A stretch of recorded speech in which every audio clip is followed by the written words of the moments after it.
Boston, with the guys that were out, they were playing 5 out far more frequently, right? Like Grant Williams was getting a lot of kind of easy catch and shoot looks, as much as the free throws to end the game got a lot of attention.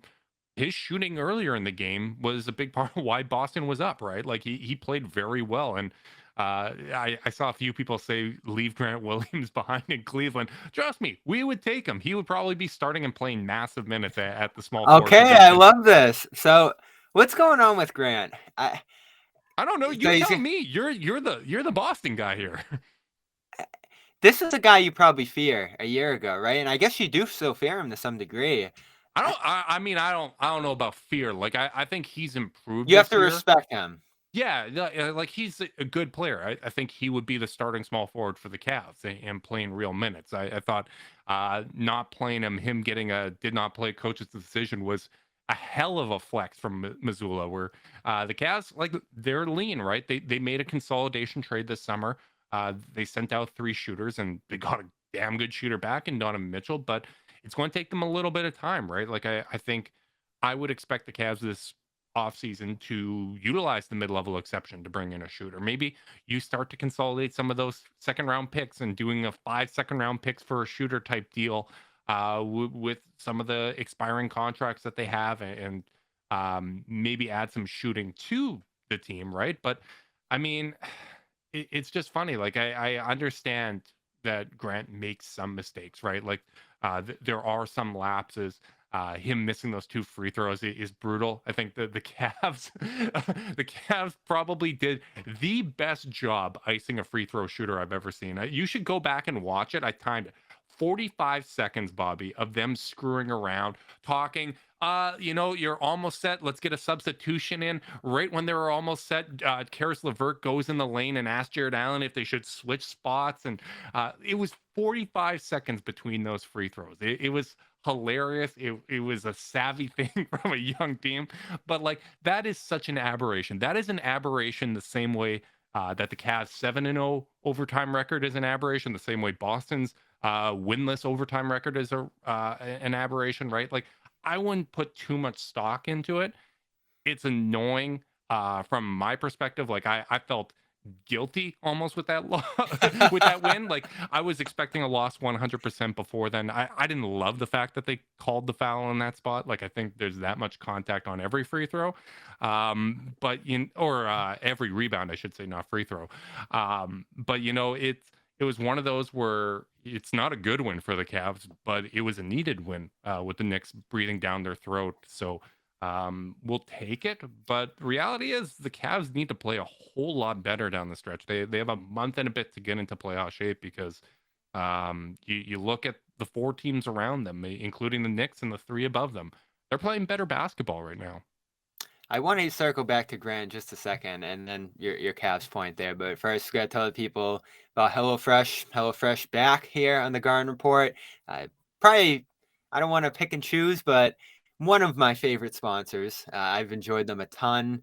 Right to your door, you're getting fresh ingredients, pre-packaged, instructions laid out. I know cooking's a nerve-wracking or stressful thing for most people. They're going to streamline it, make it fun, and make it healthy. And they give you a bunch of different options you can choose from, whether it's meat, vegetarian, fish is my go-to, or you can customize it each week as they bring it to your house. And you're going to get 60% off plus free shipping when you go to HelloFresh.com/garden60.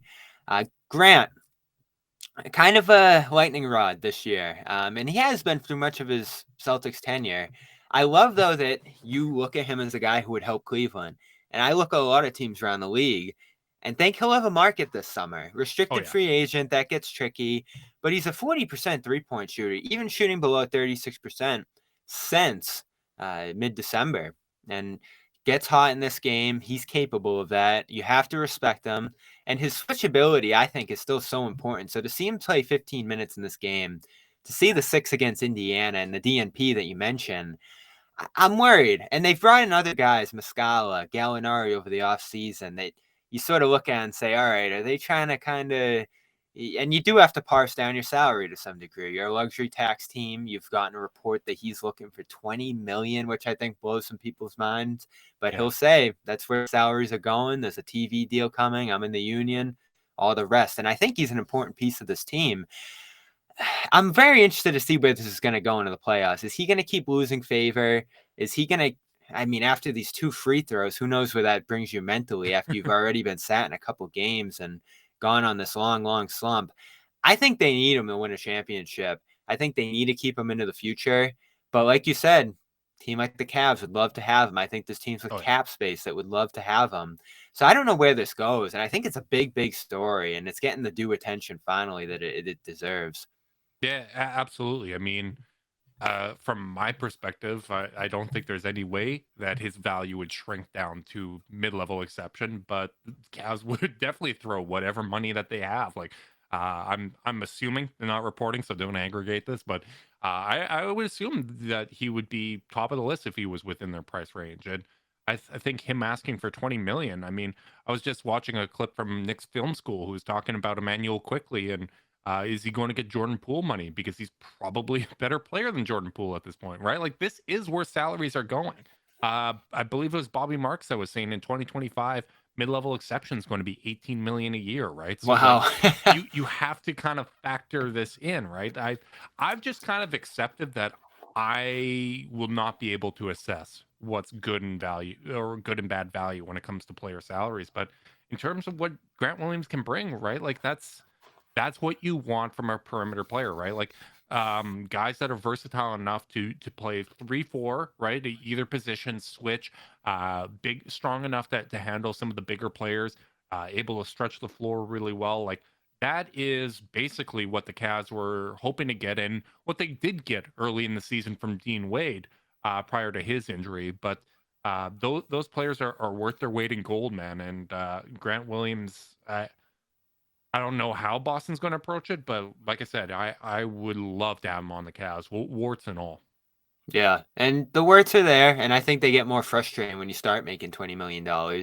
And he's frustrated people enough making the rookie money, so I get it. It's a big investment, and you're going to expect more from a guy as they start to make more money. You're paying a guy to improve into the future, and you're wondering how much improvement he can show into the future. And it's interesting because early in the year, he's attacking closeouts. He's finishing at the basket at 50% field goal percentage, and Yeah, he looked improved. He was red hot from 3 to start the year, and that's all come back to earth. And you wonder confidence, opportunity, and even usage Pressure of within the playing for a new offense. contract, right? Like, For when sure. the human element comes in, like, there is the pressure of a new deal. There's the understanding that, hey, we're getting late in the season.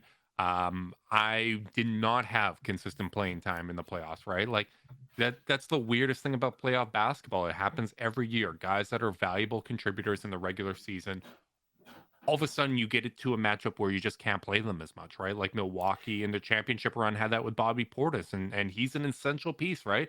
That's what scares me about the Cavs is if you lose a guy from the rotation that's already thin, where you're not getting bench production at all, pretty much, outside of the sporadic Karis LeVert game, you can't afford to have someone within that rotation that's just not playable in a series, right? Like, who is going to step up? You don't have that rotational versatility to play different styles, to have someone else kind of come in and address a need, right? Like, it's a little bit concerning.